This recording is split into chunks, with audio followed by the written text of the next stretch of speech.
kejadian-kejadian yang sudah terjadi itu merupakan kehilangan kita sebagai manusia.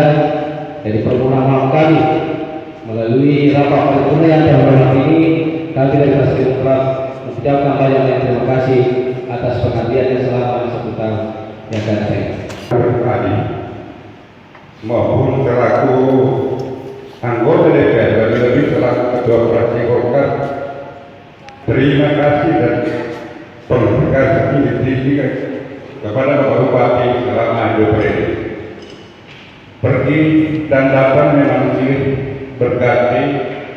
Setahu saya mungkin pada hari ini Bapak Bupati hadir di masa terakhir menghadiri rapat paripurna, tetapi beliau telah meninggalkan yang membangun dalam setiap pemandangan umum kami demi pembangunan Kabupaten Sidrap ini atas nama fraksi PKS.